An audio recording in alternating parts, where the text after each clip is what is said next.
Hey everyone, this is Ryan with From Corners Unknown. I hope you're all doing well.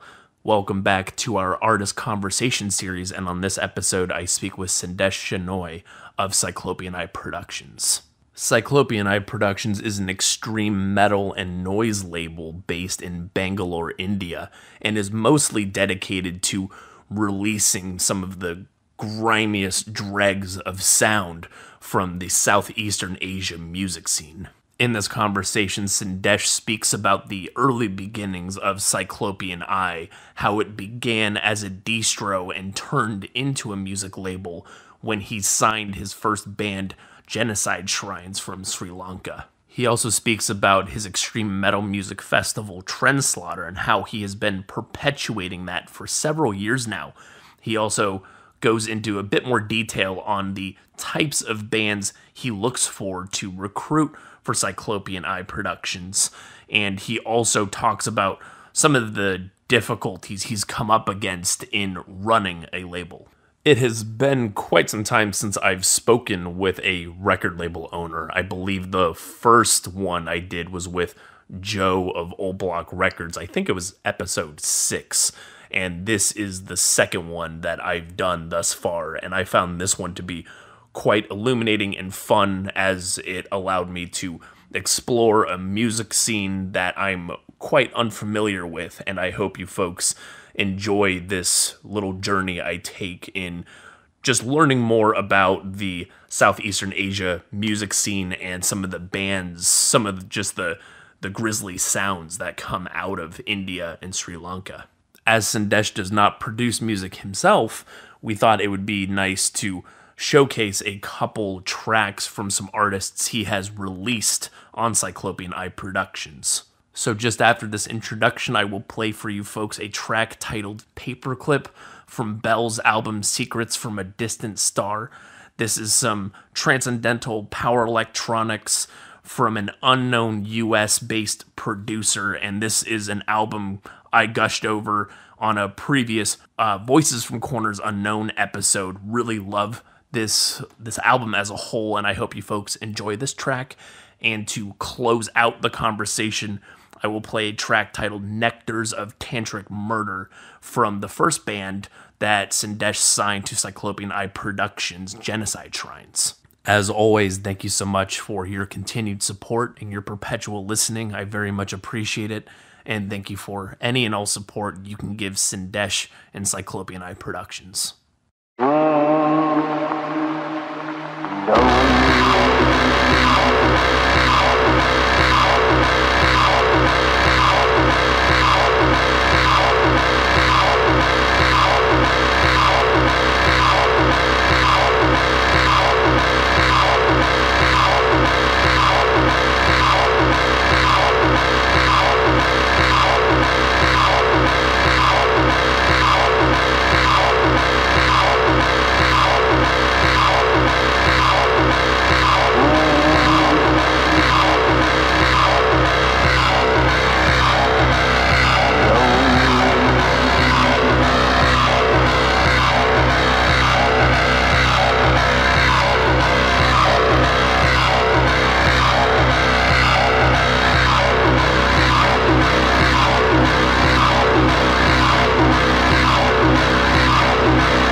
recently turned 40, right? So and around that same time though, you like that was about the same like that was close to being your 8-year anniversary running Cyclopean Eye Yeah, Productions as well.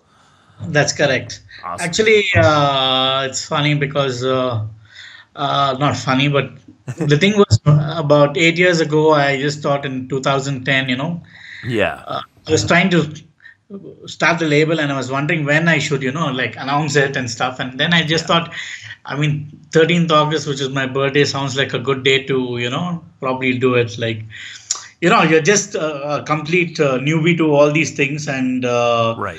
just want to start out. So you're trying to figure out how to do stuff and how to make it, impressive. And Sure. I realized the reason why I did it was also that I knew that people would actually be checking out my Facebook on birthday to wish me, so they'll see my announcement.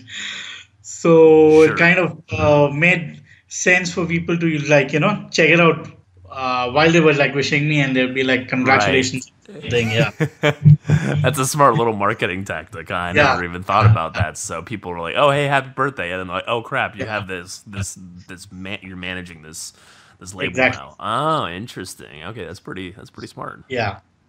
So I was actually doing this stuff way before this also. I mean, I kind of had like a distro running. Okay. But it was mainly for some close friends and some of my other people, colleagues who I knew who were interested in extreme metal over here in India. Right.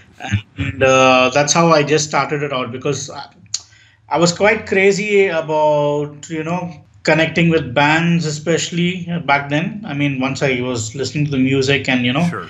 I was getting keen on contacting labels and stuff. So I've been in the scene for quite some time. Okay. But officially, as the label, I started as a distro actually in 2010, and I announced the name as Cyclopean Eye. Okay. And after that, what I did was in 2012, I signed Genocide Shrines, the first band, because Right. I, it was always on my mind to sign a band. I Hmm. just didn't want to remain a distro. And it was kind of really coincidental that I had contacted quite a few people in Asia. I mean, some of my friends, especially, who Hmm. are in bands. And I kept telling them, see, I started my label, and you guys, if you know any good bands, please let me know. Sure. And coincidentally, what happened is the this guy Chaturanga from this Sri Lankan band called Funeral in Heaven. I Hmm. was friends with him, and I was telling him, dude, I'm starting a new band, and I mean, I'm starting a new label. Hmm. And he tells me, dude, guess what? I'm starting a new band. And I'm like, wow, Oh. yeah. Okay. So he said, like, I told him, see, I'm very particular about one thing. I want the label to, be associated with dark and, dark Right. music. And, I'm crazy about black and death metal. Sure. And Yeah. I wanted to have an occult significance. So the first band I signed should be in this thing, in this format. Like, I was particular about that. Right. And this guy was like, okay, sure. The thing is, in a couple of days, I'll send you my thing, Hmm. my band song, and Yeah. just check it and tell me what you think. After I think after a couple of days, he sent me the song, and within the first few, maybe like 30 seconds, I knew that I was going to sign the band. Oh. I was, Okay. Wow. That yeah, quick, huh? yeah, yeah. I was like, dude, listen to me. I know there will be bigger labels that will come to sign your band, but I'm starting my own label now. Right. And, I'm going to work very hard for this, okay, for your release.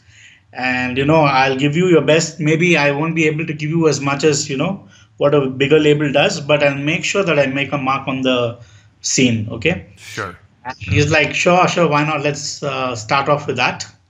And he signed. I within like 2 minutes, I just told him like, I've signed your band. Let's plan things and go forward with announcements and all these things. Sure. Yeah. Yeah. So that's how, I mean, it just started with Cyclopean Eye signing bands Okay. in general. So what was like what aspect of going from say distro, because I kind of have some semblance of how that stuff works, and maybe for folks who listen to these podcasts, they may not be too familiar with that vernacular. Could you maybe like describe that? Because you could teach me a bit more with some more clarity about like your perspective, like what is a distro, and then What's a label? yeah, and then like what was that moment that you felt like, okay, I want to do something more. I want to kind of get entrenched more in the scene and kind of help bands get their music out there and kind of help proliferate it around in the local area you live.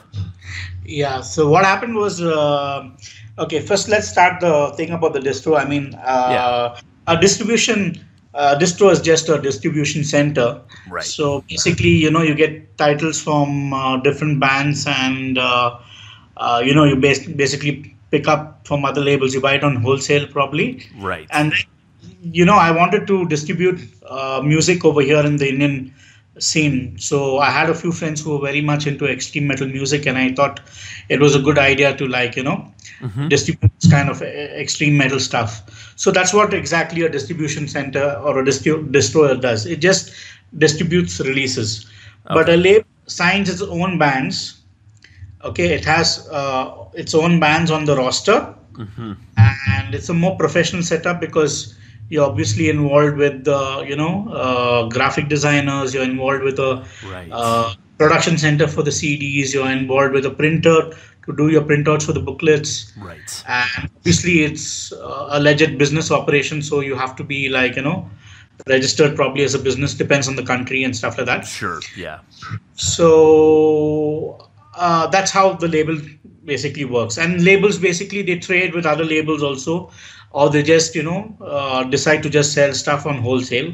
So in a nutshell, that's what a label actually does. It promotes music, its own bands, and it signs. The owner basically, if he likes certain bands, he decides to sign. Some labels have like a very specific kind of sound they look for. Yes. Yeah. Some bands they just do death metal. I mean, some labels they just do death metal bands, or this whole cavernous sounding bands. Sure. And some labels who do just raw black metal bands. Right. But my label was a little bit different because I had a mix of right from black death, doom, and then slowly I moved into power electronics and noise and stuff like that.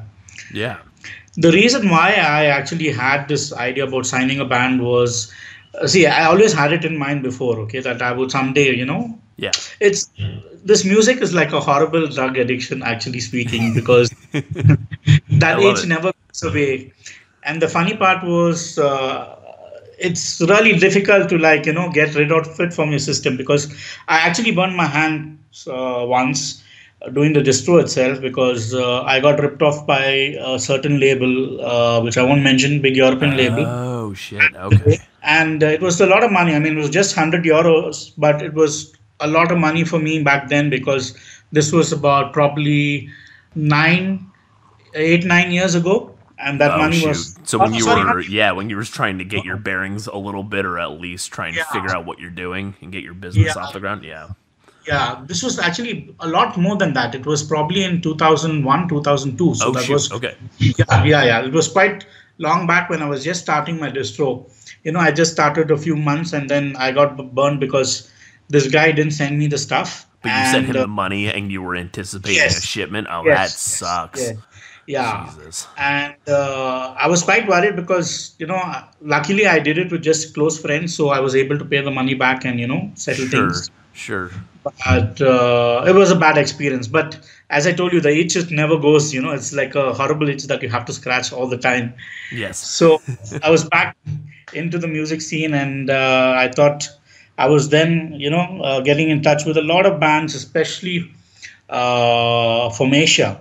What actually happened was one of my favorite bands, Inquisition, was playing in Thailand, and I decided to take a holiday and go watch the show. Okay. When Inquisition was playing, there were a lot of other bands from Australia, from Malaysia, from Indonesia, Yeah. from Singapore. who played that show, and I met a lot of the people from bands like Impiety, Surrender of Divinity, Mantak, Belligerent Intent. There was this other Indonesian band, grind band that I met. So it was so nice to see this whole world coming together, and this. I felt really proud of the Asian music scene, and I saw such good bands over there. Previous to that, I was only, I was quite European centric and US centric with the bands Yeah, that I sure. do. And there were only probably a couple of Asian bands that I really was into back then. One was, of course, the Japanese scene, which I really Right. loved. Sai, Sabat. Yep, Uh, I was gonna have to say I guess I could put that little nugget in here now. The Psy band, I never actually even heard of them, and then I only learned of it through following your Cyclopean Eye page, and I listened to their first release, and I was like, what the hell is this? This is amazing, and it's just so yeah. weird, and I like really appreciate you like throwing that one out there and like kind of casting that off because that's an amazing album. That guy is a genius, man. Yeah. He's not just a metal musician, but he's like a musical genius. I mean, that guy, because I met him in Bangalore, the Okay. city. He's crazy about Indian classical music. So he came to India one day, and we spent like 3 days together. I took him around, and he went shopping and buying like crazy amounts of CDs. Like we'd walk into one music shop Yeah. and pick up like 50 CDs at a shot. He'll pick up 100 CDs at a Jesus, really? insane, insane. Did he even know what he was looking for, or was he like, "Oh, this just looks Yes, good," and he was just yes. grabbing it? Wow. This guy started playing piano by the year at age 8. Can you imagine that? Hmm. And he's a genius. I mean, the amount of music that he understands and the kind of I mean, it's probably very difficult to get that kind of such avant-garde music. If Oh you are yeah. not to Sure. music yourself. Sure. On Sai, you can hear country music, you can hear black metal, you can hear thrash, you can hear heavy metal, you can hear jazz. I Right. mean, to put all those genres together, you have to be somebody really brilliant or somebody really, Yeah, yeah, uh, and like put it together where it sounds cohesive and such too, right? It's not just like this random mishmash of crap. exactly. Right. And this guy was back then he was learning the tabla, which was a very difficult Indian percussion instrument. I Hmm. mean, and he was following, and he was going to start learning the sitar also. So Wow. he picked quite a few instruments from India before going back to Japan. And I actually had a very close friend who's now like quite an Indian legend in the Indian classical music scene, because Hmm. Indian classical music is quite a tough form of music. You got so many different aspects of it, and it's quite complex music. So it's not very easy for any layman musician also to understand the basics of Indian classical music. I Sure. mean, yeah, it's quite technical, and the way What is they. the? Could you divulge or digress for just a little, like just a brief Sure. second about it and describe? Because that sounds interesting to me. I've actually not dabbled too much, or I don't even know if I've actually listened to Indian classical music. But based on what you're telling me, it sounds interesting. Yeah. Is it like a lot of different like time signature changes or like the rhythms that they produce? Like what kind of Yeah. like what makes it Yeah, complex? exactly. I mean, it's got a very different vibe to it compared to, say, like Western classical music. Okay. And Indian classical music again is divided between Carnatic music and Hindustani music. Okay, so Okay. Carnatic music comes from the south, which is even more tougher than the north, which is called Hindustani music. Okay. So especially the percussion instruments are damn tough to manage. A simple example that I can give you, was Mm-hmm. this guy, my friend, who I told you, he plays a thing called the ghatam, which is like a pot. Okay. So he plays a pot, and it's got a very nice rhythmic sound. And that guy is also an expert in playing the Jews harp, but he plays it the Indian style, so it's extremely rhythmic. Okay, it's like Hmm. it's extremely rhythmic. I mean, it's because most of the people, they go and they just play wow wow wow wow wow, just Right. Right. that vibration sound. But this guy, he plays it like a there's a complete different sound to it. Basically, it's like Sure. it's like a percussion instrument actually. It's like if somebody were playing the drums on or rather they were playing like a tabla or something on the Jews harp. He does that way, you know. Okay, It's difficult to interesting. explain, but if you hear it, you'll understand what I mean, basically. Sure.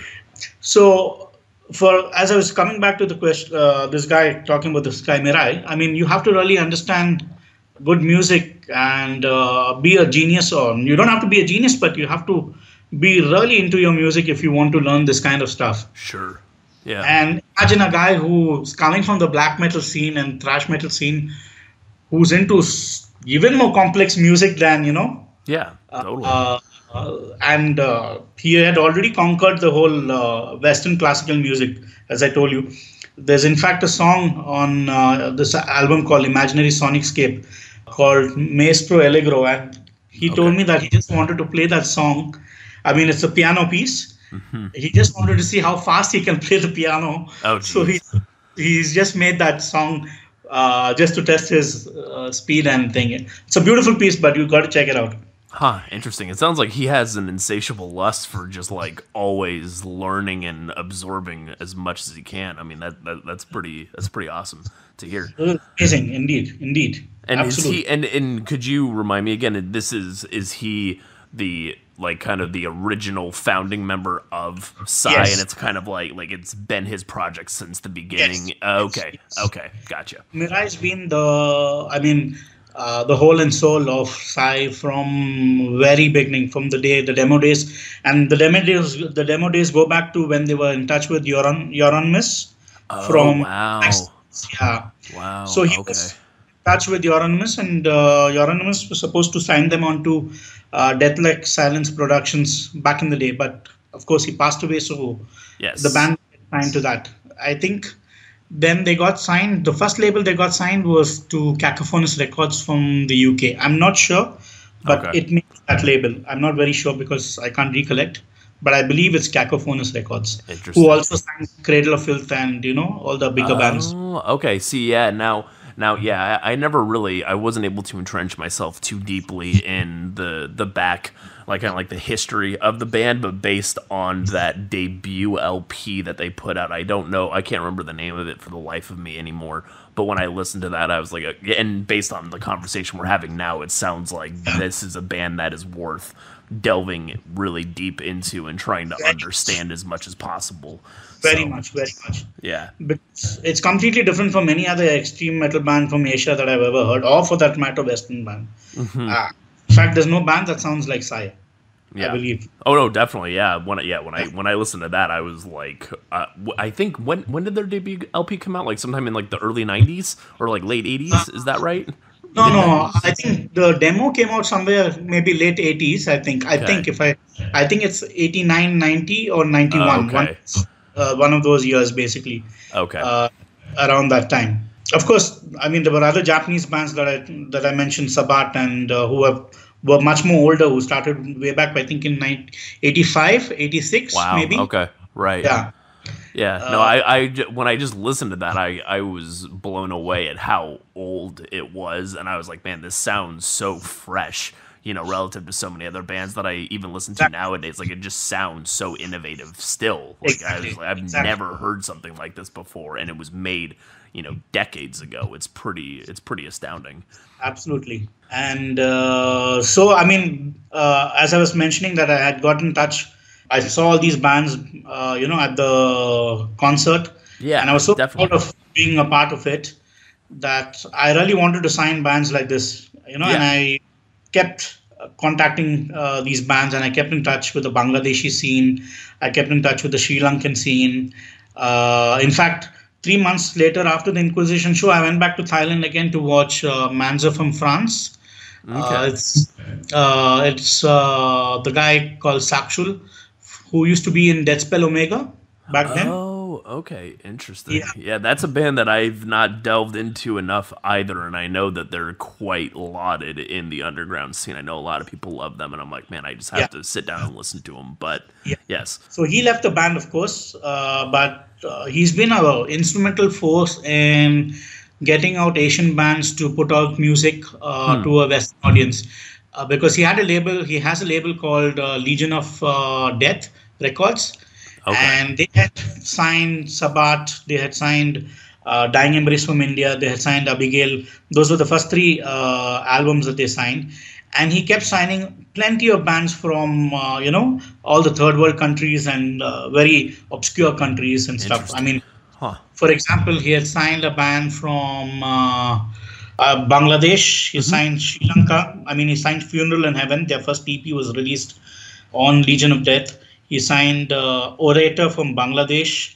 He signed Weapon from Bangladesh, who became a way bigger band because they got signed onto Relapse and stuff. Of course, the band was known. Okay. Interesting. Yeah. So this particular show again had Manza and all his bands from Legion of Death playing with him, including Surrender of Divinity from Thailand, Okay. Zygosis from Thailand, Funeral in Heaven from Sri Lanka. Then I think it was Goat Christ from Thailand again, and Orator from Bangladesh. It was a great gathering again. So Interesting. I mean, I was already writing to the guys from Bangladesh and Sri Lanka. The show made us even more closer, and Right. we kind of created our own scene in the South Asian scene, because back then what happened was, actually, even though I knew bands like Impiety and I knew Japanese bands and stuff, Yeah. a lot of people in the South Asian scene didn't know bands from Southeast Asia, and the same went for the Southeast Asian bands. They didn't know what was happening in India, Bangladesh, Sri Lanka. But today it's completely different. At least in 2010 onwards, bands have been visiting both places. I mean, with my festival Trendslaughter, I brought bands from Singapore. I bought bands from Indonesia. I bought bands from Bangladesh, Sri Lanka. So it's become a big Asian, if you call it a mafia, you could call it. Sure. Yeah, like a black metal circle or whatever. Interesting. It's kind of really nice that this thing happened, and we were able to connect to so many musicians around the entire Asian region. Yeah, and was that something that you were? So was that kind of one of your goals with this as well? Like just kind of your love for all these different pockets of various extreme metal going on in the in the Asian area, like you go to Thailand and such, and then when you mentioned, and I wanted to talk about that too, your festival, the Trend Slaughter, was that like a way for you to think of how can I kind of corral or get all these awesome bands from all these different places to network, and then also have fans kind of come and experience all these interesting acts that they may never see elsewhere, or they may not be able to go visit and see? Absolutely. In fact, after 2010, I had the first Trendslaughter in 2011.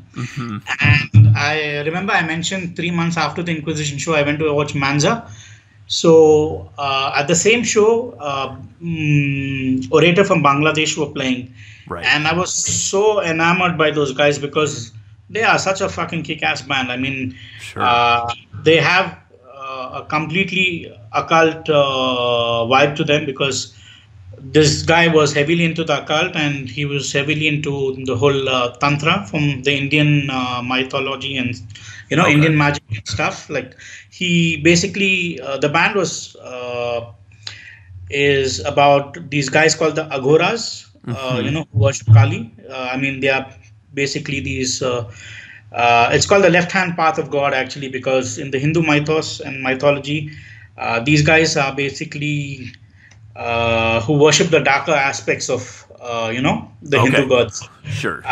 Rather, the darker gods in the Hindu pantheon, like Kali, Kal Bhairav, and Shamshan Tara, and all these really hideously looking people. And most of these guys who had joined the Agora clan are not Brahmins, or higher caste people. They're all the lower caste people Okay. who worship the deity in a very different way compared to things. They drink blood, they eat human flesh, and Okay. they practice necrophilia and stuff like that. But they all believe it's a god. Yeah, it's pretty crazy. Yeah, that is. But it is the thing is, the whole idea about that particular religion or that cult is that if you can remove all sorts of mind blocks in your head, matter, nothing else matters. You're in touch with your true form, your true nature is revealed, basically, or you emerge into the godhood, or whatever you call it in the Western parlance. It's basically removing all sorts of mind blocks. I remember Varg Vikarnis saying from Burzum saying, "What better way to get rid of the darkness than to immerse yourself into the darkness itself?" Mm-hmm. So it's the same thing that rings in my mind when I watch these guys or read about these guys doing all these really shocking Yeah. stuff. So this particular band was very influenced by that, and they were also influenced by the MLO from Sweden, the Okay. Misanthropic Luciferian Order that John Nordwhite from Dissection belonged to. Okay. So I was really fascinated by the MLO, and this was a perfect band to just bring to India, because Sure. it mixed. I mean, John Nordwhite also was a huge fan of Kali and the Agoras and this left-hand path of Hinduism. Mm-hmm. So it just fit perfectly into my vision to bring these guys down. So Orator became the first band that opened the Trent Slaughter Festival. And how was the turnout? Like, how was it? Like, was it like, were there some struggles? Was it fun trying to like get people to come out to this as well? Like, were people pretty enthusiastic about this as well? Like, where you reside, are there a lot of extreme metal kind of festivals and things of that sort, or were you kind of like a purveyor of bringing those sorts of bands to your local area? So the funny part is that the scene in India was pretty pathetic at that time. Ah, okay. From 2000 maybe 5 to 2009 was like a really horrible slump of bands, like except for this heavy metal band, or rather they back then were playing a lot more Swedish In Flames early era, Hmm. Okay. and Dark Tranquility slightly mid era stuff It called actually Crypto. doesn't sound too bad, honestly. But yeah. They're a good band, and that guy they call Cryptos. They're quite famous right now. I mean, they toured with a lot of the big bands like Testament. They've toured with Exodus, Death Angel, and all these bands. So they've Hmm. it's a pretty kick-ass album Yeah. called Burn Up Night. Just recently, maybe in 2017, they released that album. Okay. So besides them, and besides maybe one or two bands from a lot of the older generation. There was actually, I mean, besides Dying Embrace, which was again a premier band that started in 1991. I mean, doing extreme metal from India in 1991, 92 Wow. was pretty crazy actually. Right. Yeah. So besides those two bands, I don't think there were too many bands that remained during that phase. Interesting. Okay. And there were a lot of shitty new metal bands. There were a lot of shitty, degen bands playing shows, and we just managed to turn the entire scene on its head because till that time, if you were an extreme metal bands, no club would give you shows, Okay. And we thought, fuck all this shit. We are going to like teach, people a lesson over here. And, Right. like, Right. Yeah. we Definitely. are going to bring our own bands. We are going to put our own money and hold our own festival. And that's how Trent Slaughter happened. I mean, I was so taken up by the Thailand scene that I wanted to recreate a scene over here for us because I really missed watching. I mean, I really missed having my own friends standing next to me and watching those bands basically. Right. Right. So Trent Slaughter was a way of bringing those bands down and having my own crowd around me. Sure. So that's how that whole thing started with Trent Slaughter also. Interesting. Okay. The second show, we got Abigail, who was again played the same Manza show, Abigail from Japan. Mm-hmm. And as you were asking about the audience, the first, I mean, we had about 178 people at the first show. Wow. Really? That's actually. I mean, that sounds pretty goddamn good. Honestly. Damn. Yeah, we were shocked. We were Yeah. shocked. That's great. Holy shit. I was. I don't know. I didn't want to come off as like sounding extremely negative, but I was like, man, if it's a first show, it could be a little bit of a rough sell. But over 100, or you said 178 or so. I mean, that's pretty. Yeah, That's pretty exactly. good. Jesus. Yeah, we were shocked because what happened was like we never expected this kind of reception, okay? And people were like starving for this kind of music at that time. Sure. I mean, like heads. And the moment the show got over, they said Sandesh and my partner Vikram from Dying Embrace, he was one of the Trent Slaughter founding members also. Mm-hmm. He said, just said to us, dude, you have to keep doing this, okay? Even if not in the next few months, do it the next year. But you have to keep Trent Slaughter going on, okay? And that was such a boost for us because we had worked really hard for the show, and I had Yeah. got into a little bit of trouble because that actually Orator was supposed to play in a couple of other places in Oh. India because I was trying to set up the tour, and the tour had fallen completely, And was So that was that not really your own? Was that kind of like what? How did that happen? I mean, I don't want to take names or things, but what Oh, sure, happened was sure. basically, yeah, there was some miscommunication between the other guys who was the other promoters. Okay, They basically didn't keep up their end of the bargain, basically, which I was to see. bring the band down. I mean, the band, first of all, was traveling pretty crazily because they didn't take a flight to come to Bangalore. What they did was they first went to Calcutta by bus from Okay, Dhaka, the capital of the country. And Calcutta in India is quite close. I mean, it's a 14-hour journey by bus. So they had to take 14 14 hours. hours. Yes, exactly. Holy shit! By Uh, bus? Oh my god! yes. I can't even imagine. Yeah. Yeah, I've never been on. I don't. I think I've taken a plane flight to Thailand once, and it was like 16 hours, and I was like, I'll never sit. Like, I can't sit that long ever. Like, that's crazy. So the thing was, they had done that, and they were supposed to go to then take a train apparently to go to play in Bombay. From Bombay, they were again supposed to take a train and go to Goa to play a show. Yeah. And then in Goa, I was planning to fly them down. Okay, Okay. with all this major confusion and problems, I lost money. I mean, lost money because the not exactly lost money, but what happened was before the band could even arrive into India, I've already spent money on the flights because I had to change the entire schedule. I see. So I had to fly them directly from Kolkata into India, basically, Okay. instead of coming from Goa to Bangalore, which is a much more closer, Sure. place. Yeah.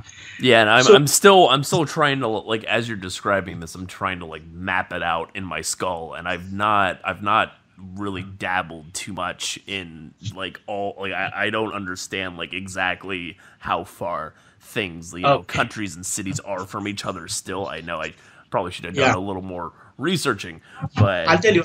I'll tell you. See, for example, Kolkata is in the west of the country, and India is such a huge country because that's why it's called a subcontinent. I mean, it would take approximately from Calcutta to Bangalore. Say if a person had to travel by a train, it would take about 2.5 days, maybe. wow, okay, jeez. So That's a long it's time. quite a distance. Yeah, exactly. Wow. I mean, a flight, of course, you can reach in about maybe 2 hours, 1.5 to 2 hours Right. from Calcutta. But the train travel is quite a laborious journey. Yeah, that is interesting. Huh. I mean, even if you have to come from Goa, I mean, it's still 14 hours from Goa to Bangalore by bus or train. Man, it sounds man.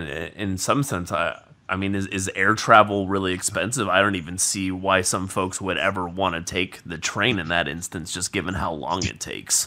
Yeah, the thing is, I mean, see, we need to have trains and thing in India and buses in India because not we have a lot of poor people living here who can't afford, flight Sure. tickets and things like that. On the other hand, I mean, flights have become a lot more cheaper now these Sure. days. Yeah. But I can still tell you, sometimes you'll be shocked to know that some of the flight tickets in within the country, like for example, if I had to go from Bangalore, my city, to the capital, Delhi, it would be cheaper to go to Thailand actually. Really? The flight tickets would be cheaper to Bangkok than Huh. Delhi. That crazy. Interesting. Yeah. See, Yeah. I'm enjoying this aspect of it too. Not even the music, because you've been name dropping so many bands I've never even heard of, but also kind of getting a better layout of just like the entire geography over there. It's very interesting. I don't think I've really given it too much in depth thought. So I enjoy listening about this. Yeah. So anyway, coming back to the point, Yeah. Orator debuted at Trent Slaughter, and those people were really happy. They, in fact, got called to do 2 or 3 encores, like the same songs Wow. because, Really? yeah, they had just released an EP, and I think they did a couple of covers. I think the EP was released on Legion of Death again, and it was, I think, a 4 or 5 song EP. Okay. So, I mean, we were totally taken up by this gesture from the audience. And the band loved it because they were crazy about India. And Amit, the main guy from the band, he is very heavily into Hindu philosophy, especially, as I said, the dark side of Hindu philosophy. Yeah. And this was his opportunity to come back to the homeland and experience, even though he's a Hindu, but he stays in Bangladesh, an Islamic country. So it was a welcome for him in India because he was able to feel, India after so many years. Because till that time, I think he had only traveled to Calcutta because he had some relatives over there, which is again in the west of India. I see. But he had never come down to south. The second show that we had Abigail and Koshima. Koshima is from Canada.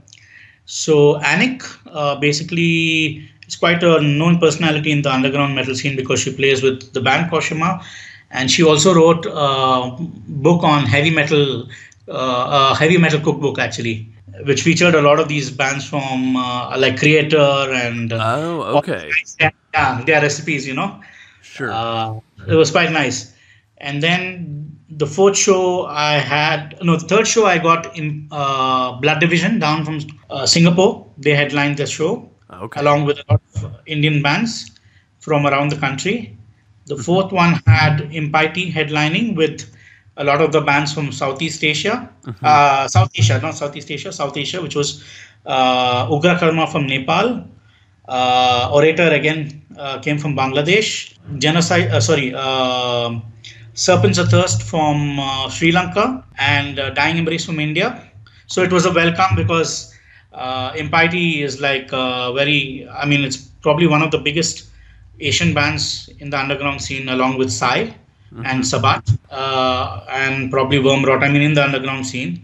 So it was a welcome from, our South Asian countries to Impiety. So that's why I just planned it that way, that it would be like a, how do we describe it? It's like, it was a very special band, Impiety. A lot of bands in the South Asian region, like, really love Impiety, and Shaitan is like, he's how do you call it? Quite an imposing figure in the Asian metal scene. We all respect him. Yeah. So it was a fitting tribute to have all these bands to, open for his band, actually. In my mind, at least. Yeah. And the next gig that we did, we had Demelik and Anatomia. Oh, you had Demelik? Oh, you had them?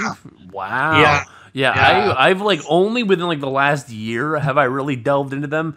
But man, they have such a tone about them. Like they are something. They're just something totally else. When I first listened to them, I was like, Jesus Christ, I've not heard something like this guttural, this like subsonic sounding. Yeah, I love those. I love that band. People over here had their jaws opened also because nobody expected in their wildest dreams for Demelik to come down. So we kind of created history on that one, That's awesome. And that was the fifth one. So was that last year? Yeah, no, that was the fifth one. The last one was in March this year.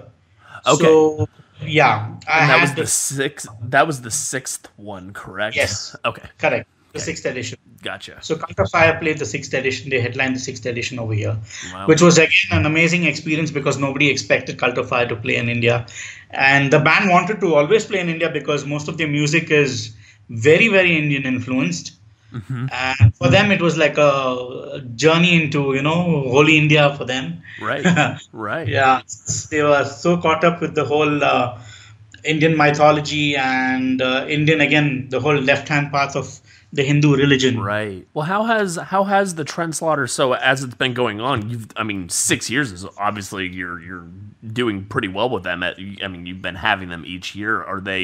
How have they morphed over the years? Like, have you seen the crowds get a little larger? Have you had to find some new venue spaces to kind of accommodate? Like, how has it changed over since you first started doing it till now? Like, how was the most recent one relative to, say, the first one you did? Yeah, the thing is, crowd wise, we haven't had like a massive jump, we had about, I think, about 280 people Wow, at that's still pretty great.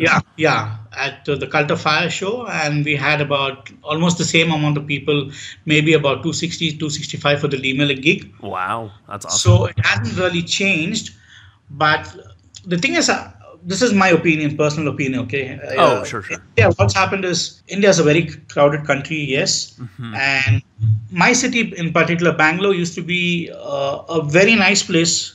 Say about maybe 13, 14 years ago, because it was a small town, very quaint town, okay? And suddenly this whole IT boom happened, and it became like the software capital of India.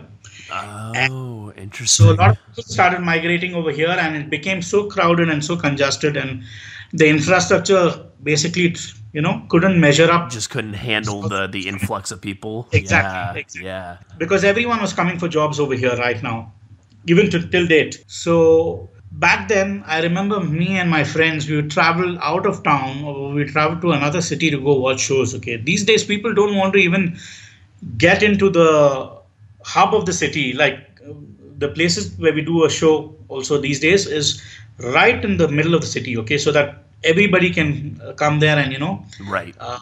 there are a lot of shopping places. There are places to eat. There are places. There are malls. There are cinema halls, pubs and bars, and all these places. So it's very convenient for people to come there. But people are so lazy. I guess most of the people, they just want to sit on YouTube and watch the show. Yeah, they want you. They're like, yeah, that you announce the show. They're like, oh, is it going to be live streamed? I don't want to go anywhere. And you're just like, Yeah, come on, guys, like show up and that's give us. bullshit. That's Yeah, bullshit. Exactly.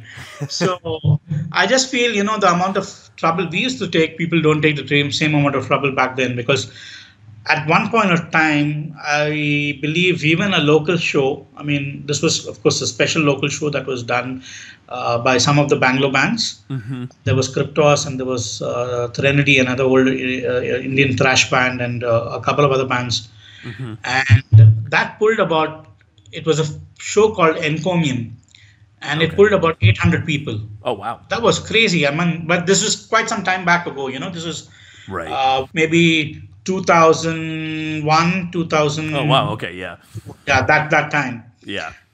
The crowds have dwindled quite a lot these days, and it's quite an effort putting up a show, because we don't have sponsors or anything. We put our own hard-earned money, but the love for the music is always there. And as I told you, it's like a horrible drug, right? You cannot. Yes. Yes. Yeah. Always. Yeah. Always listening to music, or always searching for the next best, hottest, or like the Yeah. next innovative band that's coming out of your local area or whatever. Yeah. No, I get Yeah, that for sure. exactly. And another problem we have here is also, see, like, for example, if you look at Southeast Asia, they have a way better scenario, because one, their countries are not very far from each other. Okay, Sure. Sure. flight tickets are really cheap. So if a band just had to come to, say, Singapore, they could go and play in Malaysia, they could go and play in Indonesia, they could go and play Cambodia, they could play in Vietnam, and all these countries. Yeah. But in India, the problem is India is itself such a large country, okay, and it's so distant from these southeast places that even some of the southeast bands find it expensive to come over here. Wow. Okay.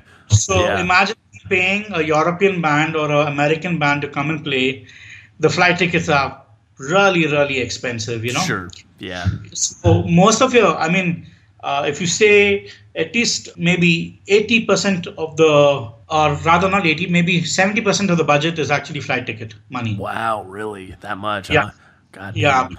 Like, for example, a band like D Melik with 4 members, Cult of Fire with 5 members. That's like a lot of flight tickets over there. Oh yeah, yeah, yeah. No, and that kind of opened me up, or that's kind of opening up my understanding of some of this stuff, because I've never fully been able to grapple with, when you go to, say, festivals, like what like bands actually do. Like I never realized, like, usually the festivals, I don't know if that's how it works, like festivals typically cover all that stuff, so it's kind of Yes. a new it's something where it should be, probably a lot of people be like, wow, that's really obvious, you're pretty dumb for not knowing that. But at the same time, I've never done like promotions of shows or tried to get entrenched in it, so I Yeah. can see how that runs up the cost, especially if you have 5-6 bands from various countries. You're like, well, we have to get them here, right? And they don't want to drop their own money to come over there, because they Exactly. Because yeah, like Except yeah, except for a couple of bands. I mean, like Abigail was really nice enough to come. Even Orator, they came on their own.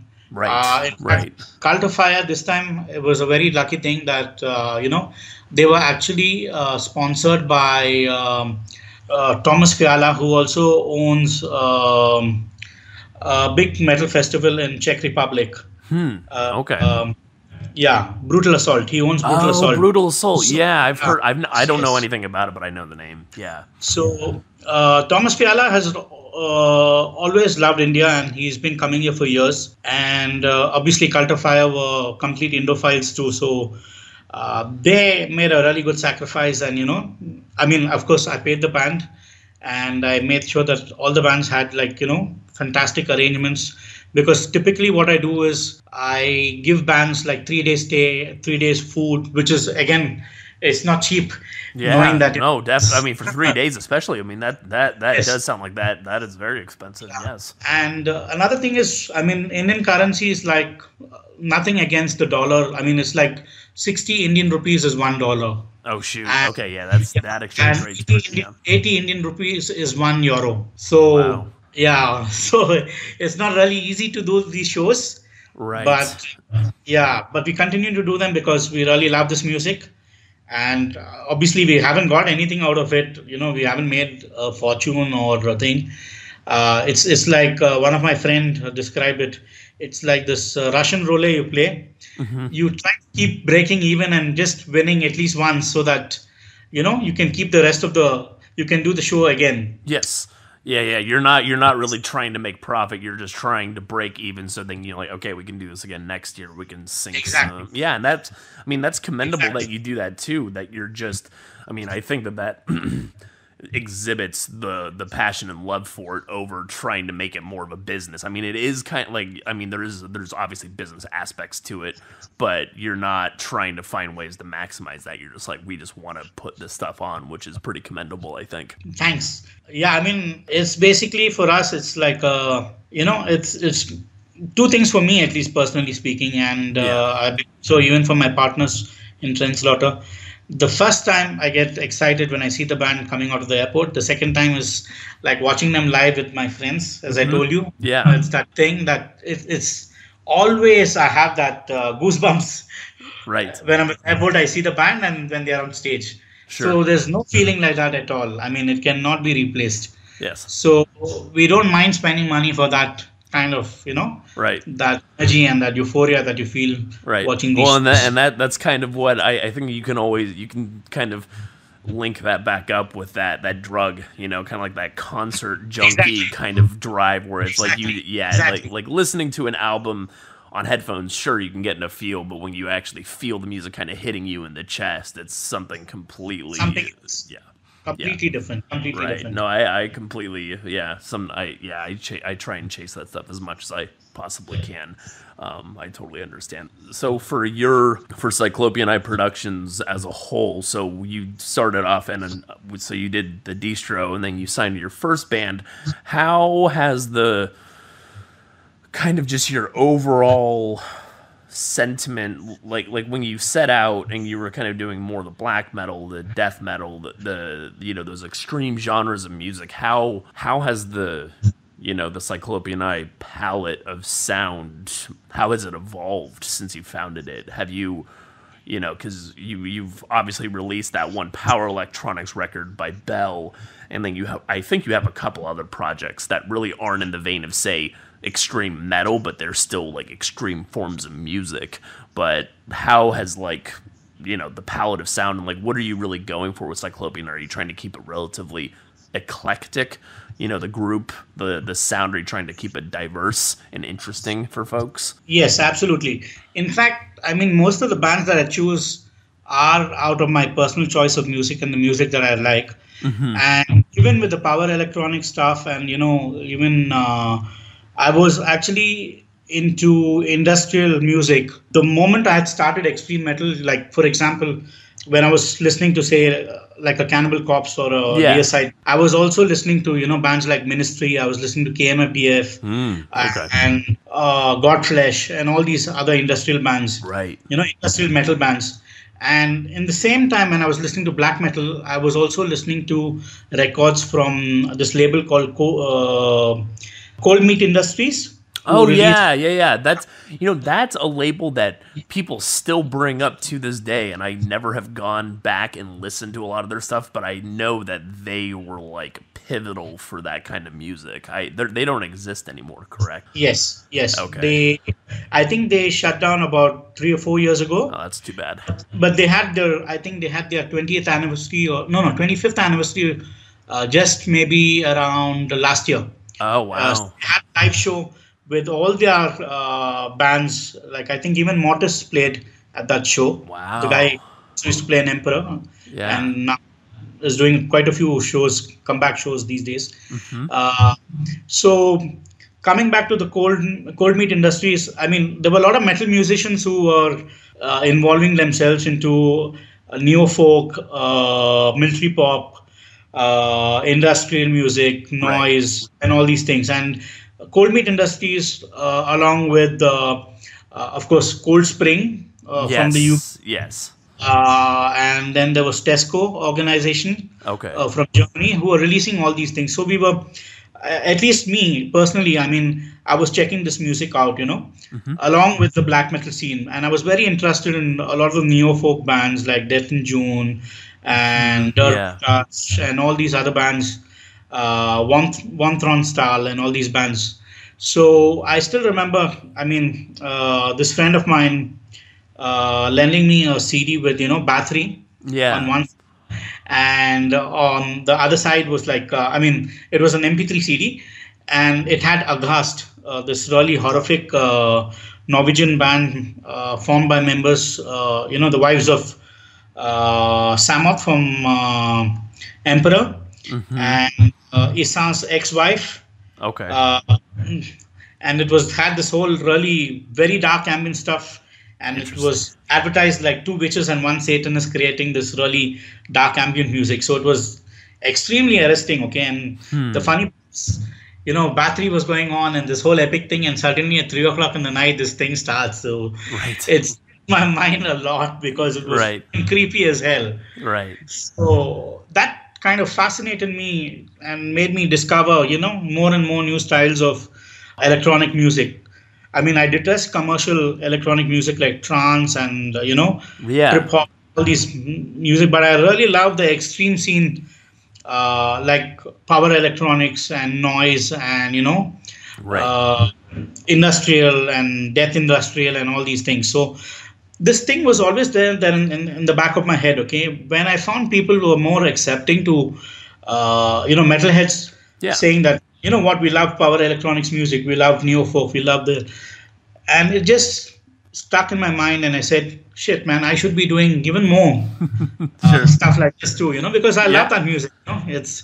And initially I had an idea whether I should, create a sub label for it, but then I just decided against it because I knew the guys who were listening to stuff like power electronics in the metal scene were also into my label, because I started releasing bands that were like a hybrid of two. Like for example, Conflict Mm-hmm. from Sri Lanka. They mix harsh like grind mixed with harsh black metal mixed with power electronics and noise. Interesting, huh? That sounds like a goddamn yeah. That Yeah, sounds like a headache, but in the best way yeah, yeah, possible. yeah. And then there was Jyoti Savdanga from Jyotisha Vedanga Yeah. from it's a project between India and Russia. Hmm. It's got members of Sikh Rights and Tetragrammacyde and one member from this Indian band called Banish. Hmm. Okay. Interesting. So that was playing black metal and harsh noise with a very space and astronomy theme basically. Okay. The name itself, Jyotisha Vedanga, is actually an ancient text, Indian text on astrology and astronomy. So they are very much, I mean, they play somewhat in a similar theme of bands like Dark Space, Okay. yeah, from Switzerland. Okay. Yeah. See, you're So, you're name dropping. There's so many. I'm learning every conversation. I'm like, It's always just astounding how little I know about. I'm just like always learning about so many different things. So hearing all these different names, it's like, man, I have a lot of research to do. So, I mean, I thought, why not, get into the pure power electronics and pure noise stuff. Yeah. So, I first released a side project of a certain band in Sri Lanka. Actually, it's a side project of one of the members from Genocide Shrines called Okay. Satar Astika, which is, it means four limbs, Okay. which is basically the swastika, basically, the Hindu swastika. Oh, interesting. Four arms, yeah, four arms, sorry, not four limbs, four arms, basically, uh, in the Sri Lankan, in the Sinhala language. And I found it fantastic and very interesting. So I first released that on tape. And it was a very limited edition. It got sold out very fast.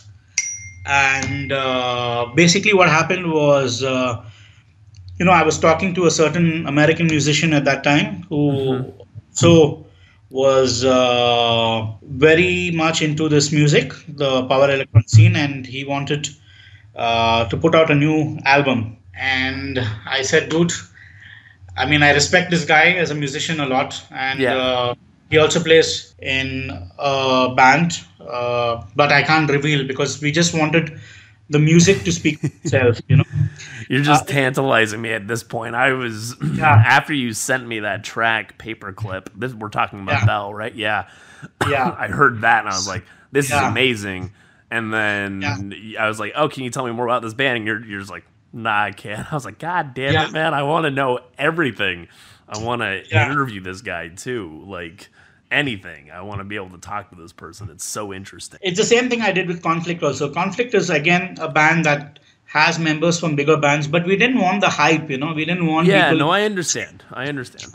saying, "Oh, damn, it's a side project of this band. Oh man, it should be good." Okay, so everyone jumping on the music, and then it's becoming the next hipster thing to like listen to Yes. Conflict or something like that. Oh, I It's agree. No, that's a very, and I really respect your ability to be able to stick by that and actually not leak anything out and just be like, nope, you just have a hard stance on it and that's just how yeah, it is. I appreciate that a lot. because if I actually reveal the names, I mean, I'm sure I would get a lot more sales and a lot more, people would be very interested in this music because they just want to check it because they're fans of their bigger bands or their Right. main. But I didn't want to do that because one is from a label standpoint of view and from an artist standpoint of view, we want to keep this music pure in the sense we don't want some hype from another band, coming and like messing up stuff for the other band.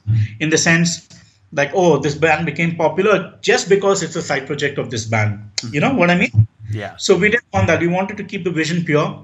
And both the artists like Conflict and who again are again nameless. You don't see any interviews. You don't see anything about them. The same thing with Bell. I mean, of course, we did an article for Zero Tolerance magazine, but again, it was not an interview.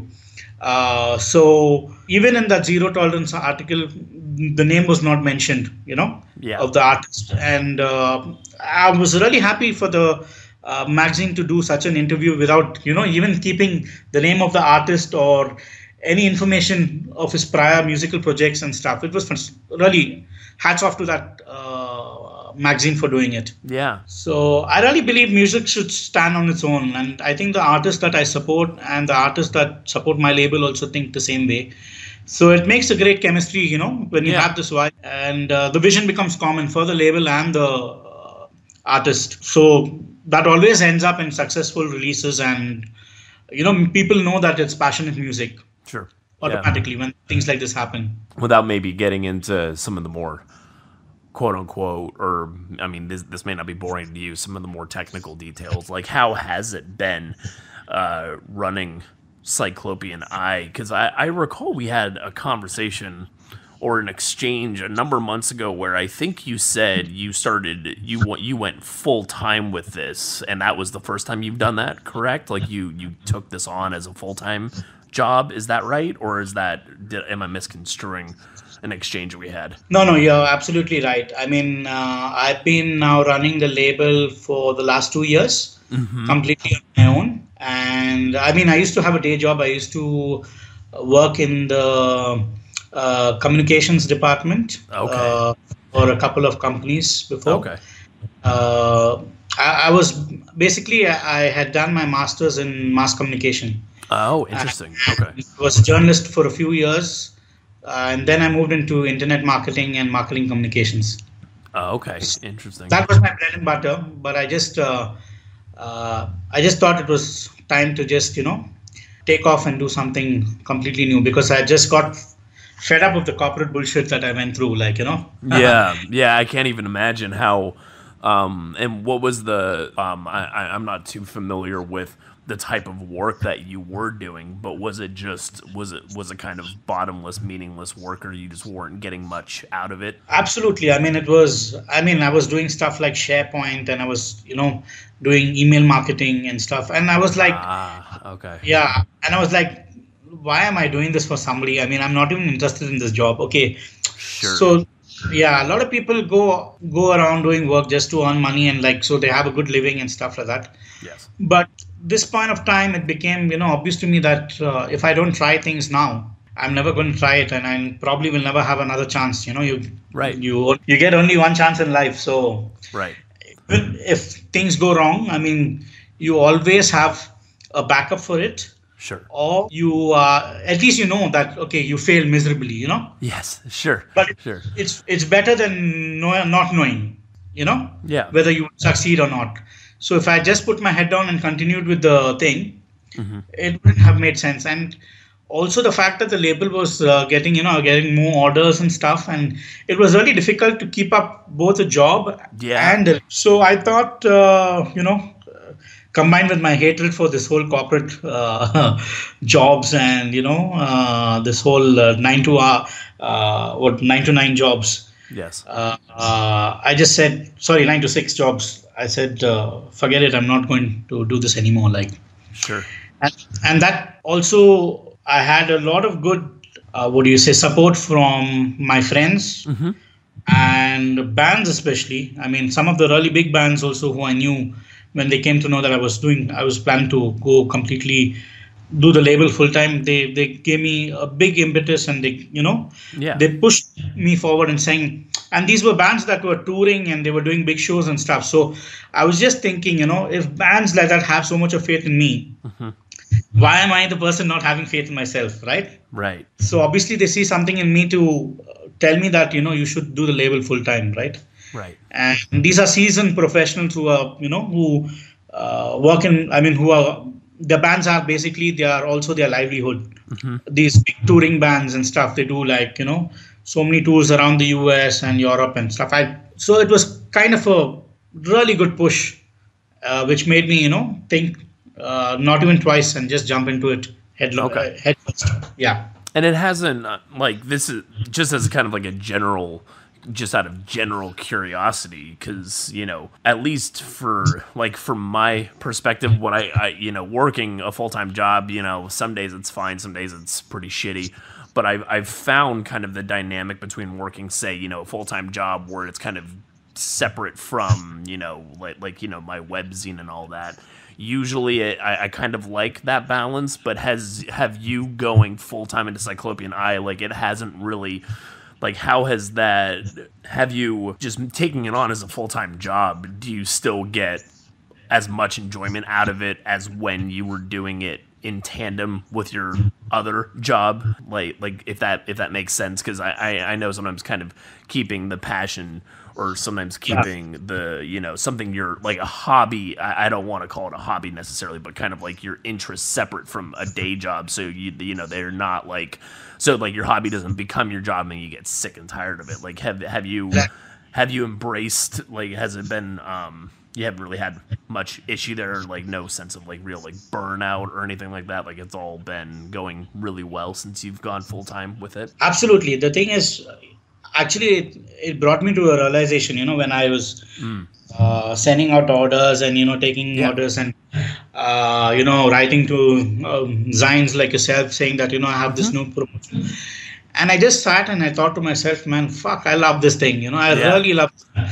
I do believe that if you have an interest in something, I mean, no matter how, what do you say, how serious it may not seem to the real world, Or I'm saying, India is a very traditional mindset. Also, people, want to become doctors, they want to become engineers or software engineers and stuff. Right.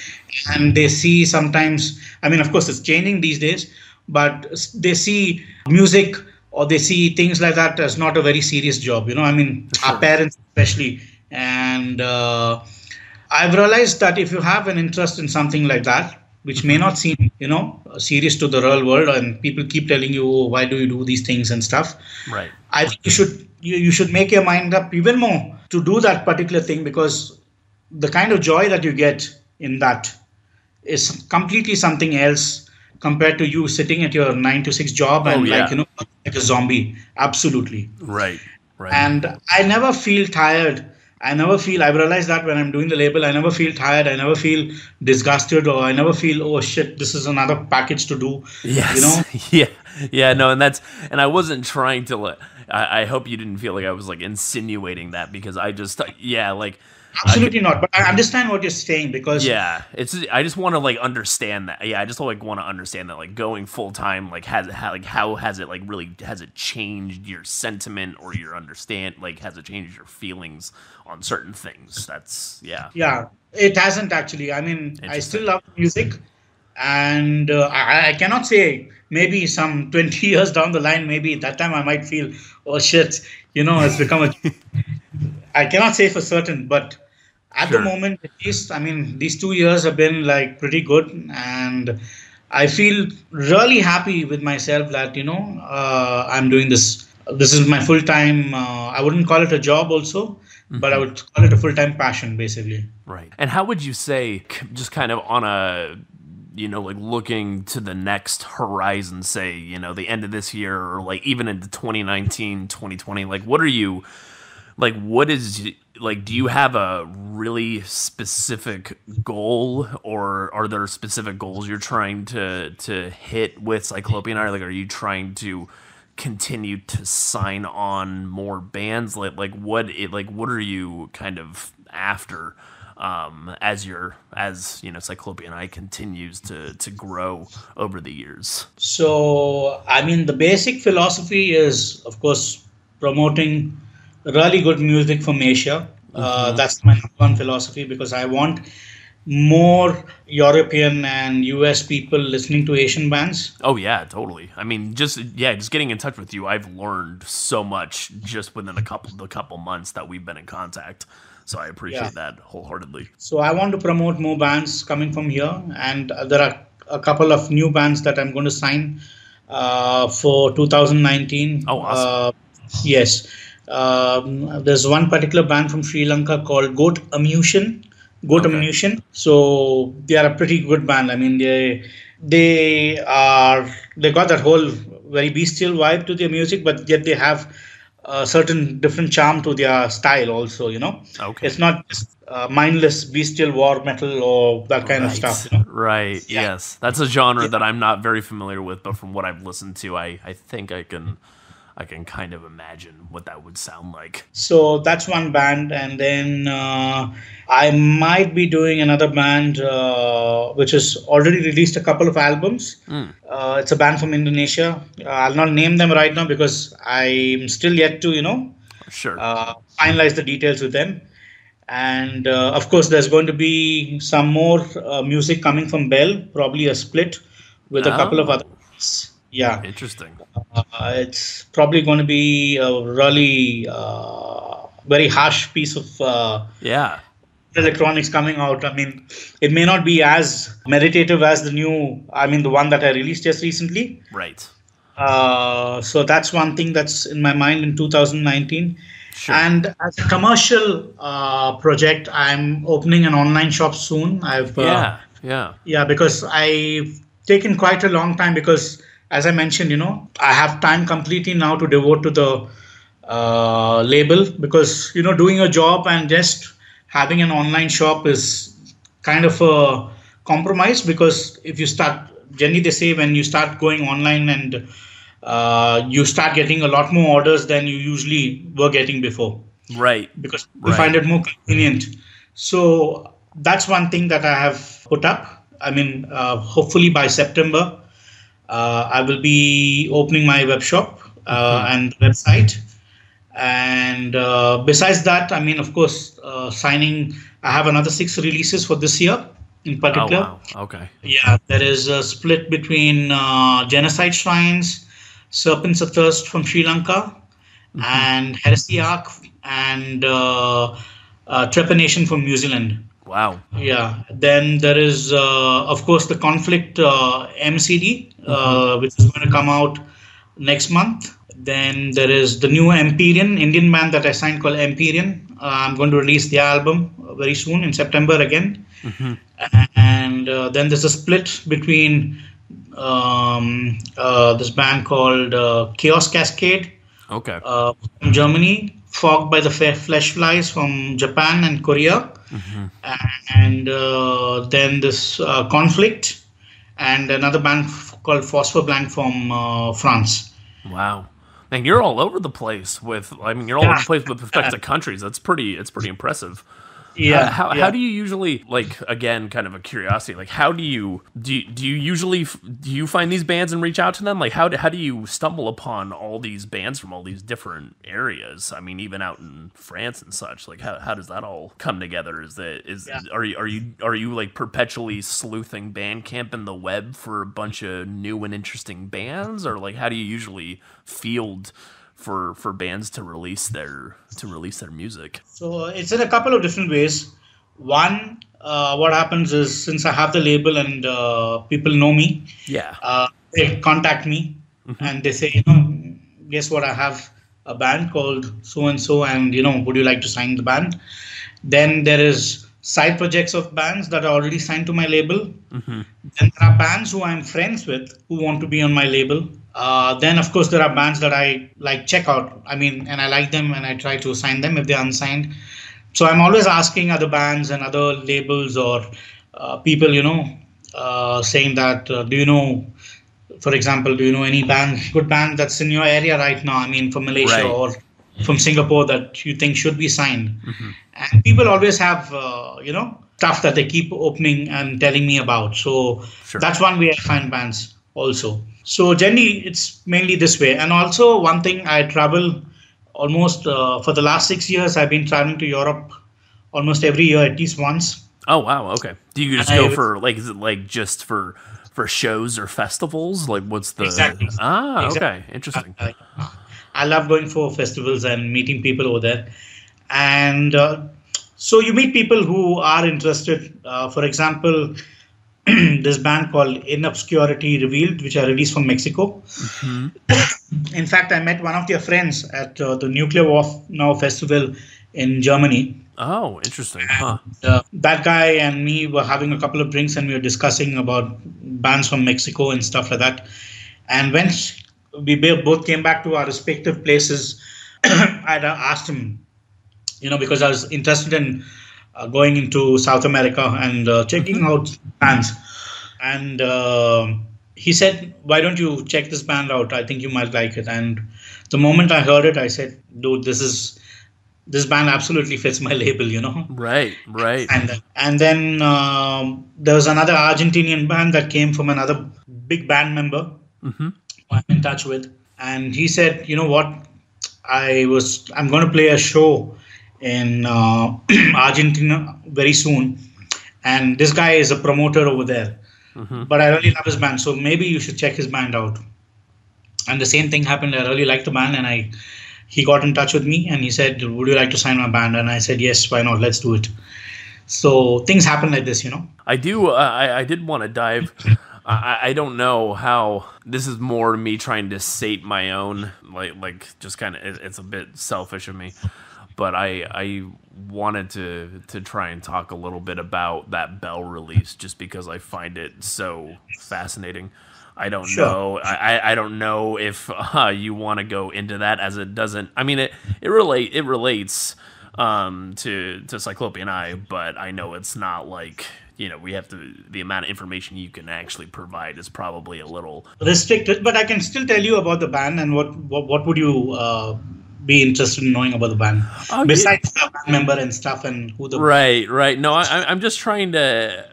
yeah, I don't know what I found so interesting about that release of yours is just I don't know what it is. Like I'm trying to still wrap my head around the release. It's such an intriguing album, and I don't know, just the way you kind of got in contact with this individual and you were able to be like, hey, you want to put this out because it's such a unique sounding album, and I can't say that I've delved too deep into power electronics, but this album definitely has me interested. I believe you sent me some Sri Lankan artists, and I believe that some of them are working on some compositions for my compilation. I think That's yeah, correct. right. But I don't know if they were necessarily in that vein, but I don't know. I wanted to maybe probe a bit on that album and also see what about that genre of music is so compelling to you as well, just as like kind of like a counterpoint to just more traditional, say, black metal or death metal. Like what about that genre really like hits you or strikes a nerve with you in a good way? Obviously, I mean, I know you spoke a bit about being into industrial and such, but I'm just trying to wrap my head around this super abrasive genre of music. It's probably one of the more abrasive genres I've heard, next to say harsh noise or what have you. So, okay, I'll start with the bell. Okay, I mean, I'll tell you. Sure. I signed them. I won't name the person, of course, and I won't Yes. tell you what band he's associated with. Of course. But I've been a big fan of his main band, which is a metal band, of course. It's in fact a black metal band. And the thing is, I've been a huge fan of his music, and I knew he was doing some electronic stuff also. So this happened probably in a phase of almost a year. At, the band played in India at one of the bigger, concerts. And I've been in touch with that guy for a very long time now. I see. And so every time it was like convincing him to do something with me, Yeah. And he was telling me about this project that he had in mind. And when I went to Europe, I think about a couple of years ago, I saw his band twice on the tour. I saw them in Germany, and I saw them once in Czech Republic. Oh wow. Okay. And we kept having discussions about this. So finally he was really convinced, because I kept sending him stuff for my label, and he was quite interested in the music that I was releasing.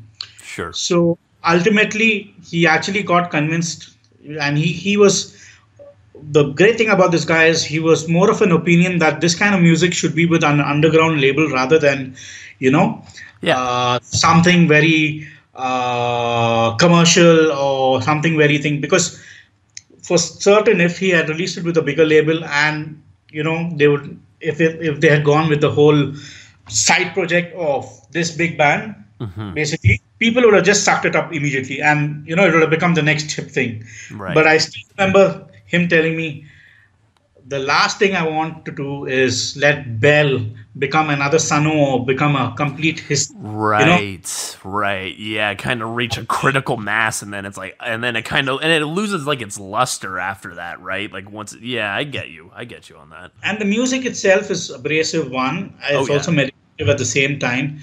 And this artist, I have so much of respect for this guy that it was an absolute honor to do this release. Okay. Yeah. And what I really loved is this is showing his creative and unbridled side of music, because since I mentioned he was in a big band,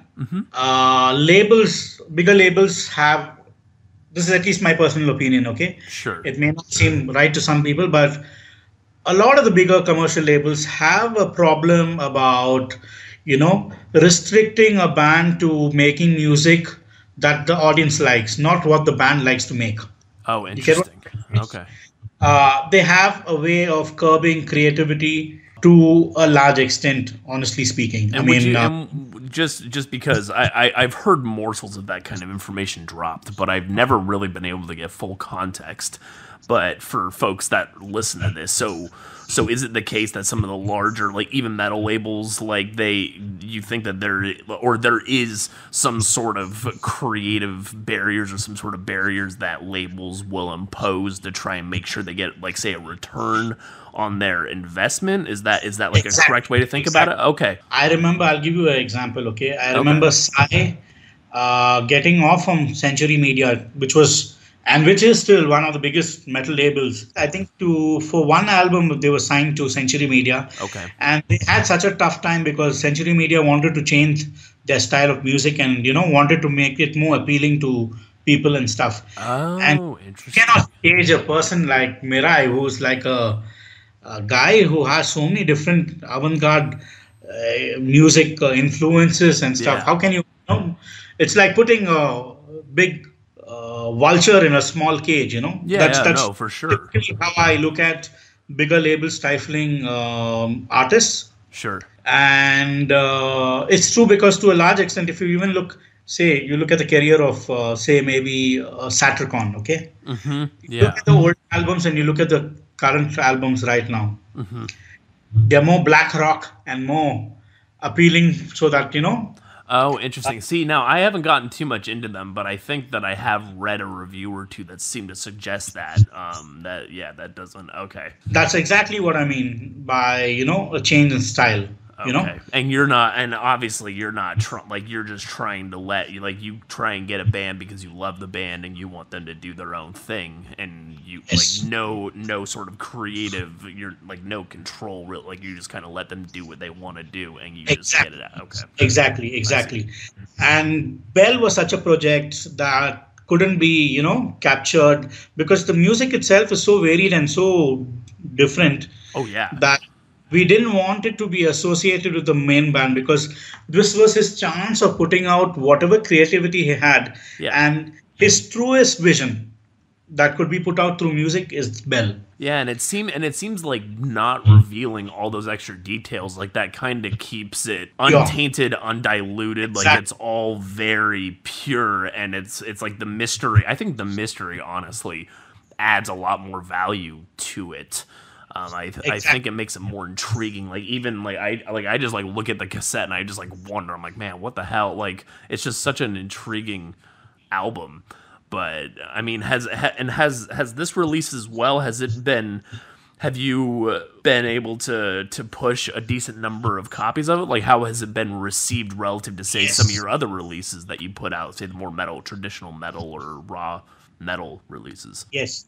The thing is, the people have been appreciating this band quite a bit. I mean, I've got some really good reviews from some of the zines and Right.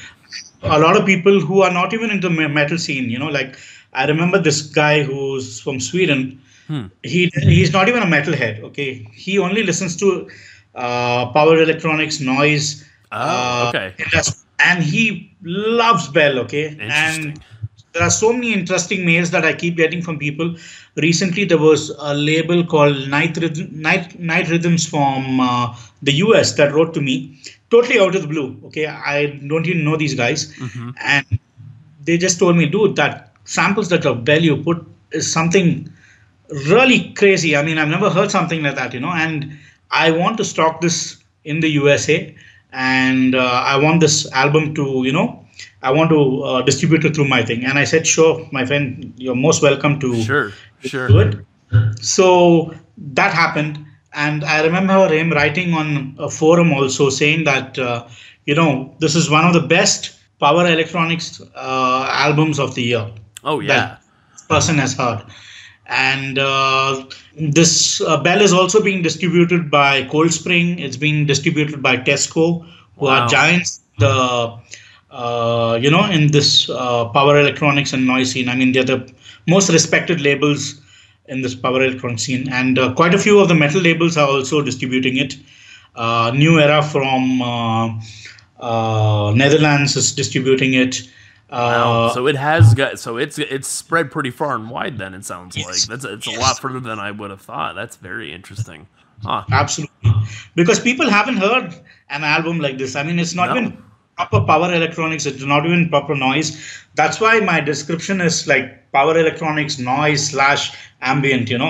Yeah, It's it's a weird amalgamation, but I really love it because it's like very dense and caustic in some parts, but then it's also like ambient and airy and mystical in other parts. And then I don't even know. I wanted to ask too, like those kinds of like those vocalizations that are used, almost like those chants. Like I was like, man, where do those like where do you find stuff? Like it just has such like a primordial feel to it. Like it just has like this old earth kind of vibe, you know?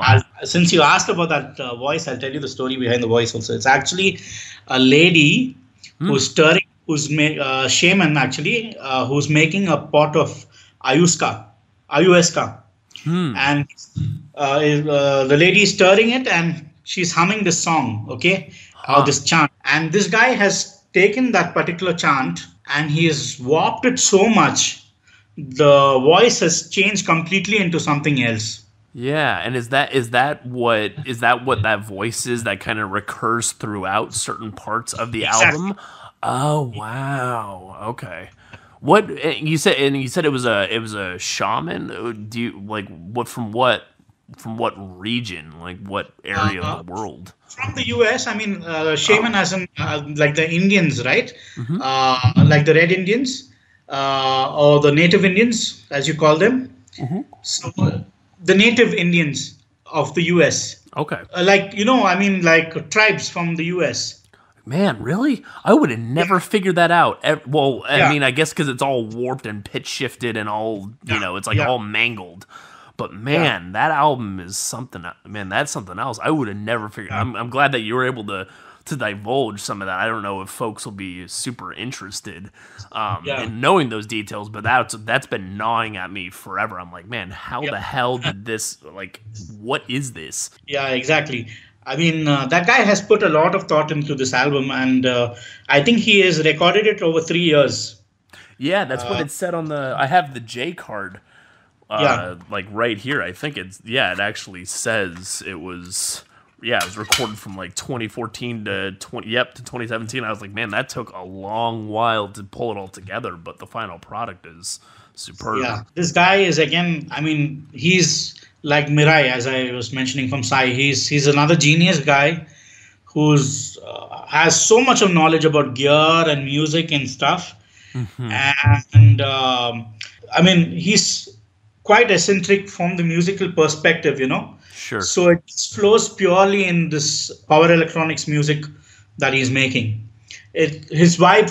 That's why I said no. His pure creative vision is in this music, and it's pure. It's true. It's such an interesting release, and I'm actually pretty excited to hear that you said there may be a split coming up next year as well. Definitely, there's a split coming up. That's awesome. Yeah, I'm extremely excited about that. And what was the and like this whole man? I guess we already talked. Yeah, I guess we already talked about that a bit. I was gonna try and I don't know if I have many. I guess I have to just continue to listen to the album more until I can formulate other questions around it. But that's just so. Sure, sure. But like the whole shamanistic, the like the chants and I would have never figured that out. I thought it was like some old recording that somebody ripped off like a VHS or something from. You know what I mean? Like I was like Yeah. I don't know how any of this stuff is produced. I mean, this guy, as I mentioned, he's got a lot of influences, and I mean, a lot of stuff. I mean, if you look at the cover, it's got this Neanderthal Yes. beings like standing and looking at the sky, and they see this spacecraft, landing. Right. So he's quite a lot into. I wouldn't say sci-fi, but aliens and these whole conspiracy theories and stuff like that. Yeah, Uh, and I was gonna remark, and Connor and I are gonna talk about this on our next Voices from Corners Unknown episode. But when I was looking at all the song titles too, it seems like there's a very specific concept story that's being articulated throughout, like from beginning to end. Like it seems like it's a very deliberately laid out story of some sort or some sort of a chronology of something. But maybe Absolutely. it just seems like that based on the song titles. In fact, I remember one reviewer mentioning that, actually not one or two reviewers mentioning that this album itself was a complete change for the power electronic scene, because the power electronic scene has been doing the politics, they've been doing, sexual harsh imagery to death. I Yes. mean, this album just comes with a completely new, fresh concept Yes. to the power electronic scene and puts out stuff like, which is about aliens, conspiracies, and, the Yeti and, Tibet and all these things which are completely mystical for a scene like that. It's completely very different from what normal power electronics and noise is all about. Right. And that was something that we haven't done a recording yet, but I was doing a little research on power electronics. And I wasn't able to find, a slew of information on the web. I mean, based on like the little bits of research I was doing. But yeah, when I was reading about kind of like the harsh, like the sex and violence and usually the themes that they grapple with, and then I listened to Bell first, and I never really listened to power electronics before that, and then and I looked at the concept, and I was like, this does not seem to gel at all Exactly. with like the general sentiment, but it's so well done. Yeah, like just the whole concept, it's so intriguing to me. I mean, it kind of relates to me like some of the dark ambient music, that you can listen to where there's like a concept underlying it, but this is like just like a real harsh form of it. I was gonna ask too, I just had like a more general, like just to kind of probe your endeavor as a whole. Like, are there certain what challenges have you come up against, going full time and running this label that you have? Like, are there certain challenges you really come up against, and how'd you overcome them? Like, are there specific things that really you kind of hit a hard spot and just trying to overcome it? Yeah. So one is, of course, I mean, finding the right kind of artists. That's always Sure. it's, even though people come and recommend and stuff like that, it's sometimes a struggle because being a small label, it's not very easy to target even some bigger bands and stuff, because they always think, oh, you're this very underground label and stuff. I mean, I don't know how well you're going to do the promotion and how well you're going to Right. do stuff. Right. There's always that doubt, then which is a challenge to overcome. And then the second thing is also from a perspective of a label in India, my music is sometimes too extreme for some of the metalheads over here also, Really interesting. yeah. And because I release, I mean, very varied kind of music, but even some of my closest friends who listen to extreme metal find some of the music too extreme for them to What personally handle. yeah, well, just to dig a little deeper into that, what is since I'm so unaware of the scene over there in India, what would you say is kind of like the general sentiment, or kind of the general the general sound that people are used to there, like extreme, like from an extreme perspective, like what kind of music are people into, or like what's popular there that's in the metal scene? So India actually has a big taste for thrash metal and heavy Okay. metal. Okay. I mean, death metal for that matter, but it's generally, the staples like, Cannibal Corpse, Deicide, Right.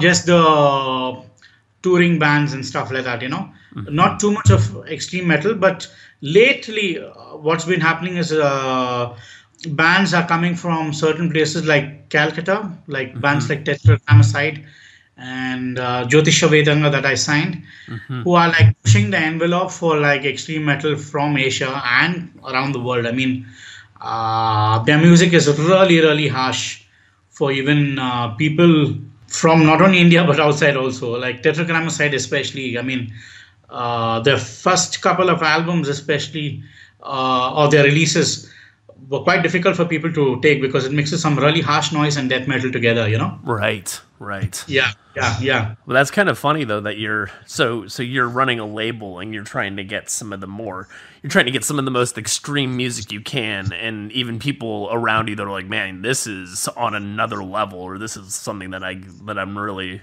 like just can't handle or really not used to. That's a little amusing for me to hear. Yeah. So it's just not about the extreme part of it, but it's Right. also I need a theme tied to it. You know, I mean, Yeah. I love doing themes in music. So, for example, when I released the split with Dying Embrace and Dusk, I mean, India and Pakistan, both the band, Dying Embrace is from India, Dusk is from Pakistan, which are actually enemy countries. They don't like each other. Okay, I mean, but I knew Dusk for a very long time, and both these bands are legendary bands who started doom metal in their respective countries, and it was a plan to have this split because I wanted to kind of again pay a tribute to these two great bands, you know, uh, and promote their new releases basically because Okay. the bands had not done music in a very long time actually. So I put these guys together in the same way. The split between Conflict from Sri Lanka and Reek of the Unseen Gas Fumes from Japan. They have an anti-Buddhist team. Both bands are completely against extreme militant Buddhism, which is happening, you know, Yes. uh, in certain parts of Sri Lanka. I mean, in Sri Lanka, it's quite big. There's a militancy happening, even in a Buddhist militancy happening in what is this place called in Burma again. And from what I know, some of the Buddhists are pretty extreme about it in Japan also, according to the band members over there. Okay. So I like to tie themes around these bands, you know. So that's how I release them, you know. There has to be a theme, Sure. one. There has to be an ideology, and of course, the extreme metal and the stuff I mean, I like to listen also has to be there in the music. Right. Okay. Interesting. See, I would have never surmised that kind of like the theme, or there has to be something kind of like an undercurrent to it. And what about that aspect of it is like what like in your mind like as a requirement or kind of a threshold that a band needs to meet? What kind of set that bar in your mind? So for me, one, I mean, I feel I of course love to deal with bands that have anti-religious, or for that matter, even nihilistic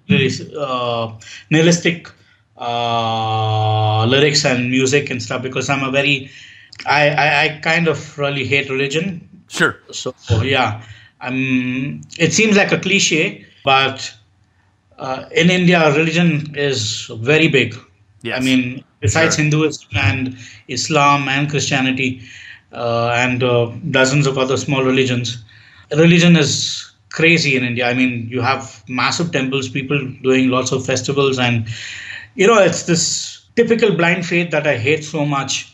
Right. So, and of course, that always has to tie into my music and my ideology because I will never sign a Christian band or I'll never sign a band that openly prophesizes or propagates what do you call it religion for that Sure. matter. Sure. I understand. I can understand that. Organized religion. I have a thing against organized religion. Sure. So that's my beef, as you Okay. can, yeah.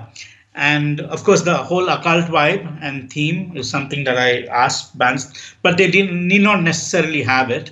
I Right. mean, for example, Blood Division is a very nihilistic band, but their lyrics are a lot more political and a lot more anarchy and stuff like that.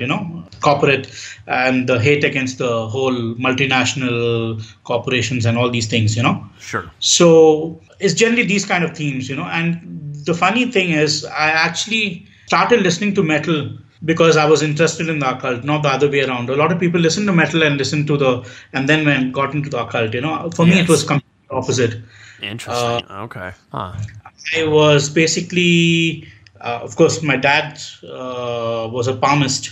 He was quite fond of reading palms and the Hindu style and the Western style of reading the future through palm. So he was a palmist, and that had an influence. And of course, we used to watch a lot of horror movies. So I started getting deeper and deeper into the occult, and I was like researching stuff on Tantra and Egyptian black magic and I see. Bala and stuff. And then one Sunday, I listened to Ozzy Osbourne singing about Aleister Crowley, and I was like, "Fuck, I love Aleister Crowley." So I need to get this music, and I need to listen to more of it. Right. So that's how I stepped into the thing. So that theme has always been recurrent for my label. Also, that I would prefer to have bands with that kind of themes. Okay, I understand. You have a great day ahead, and enjoy your Sunday. Yeah, thank you very much, man. You take care, and I'll keep in touch. We'll talk soon, yeah? Cheers, buddy. Take care. Right.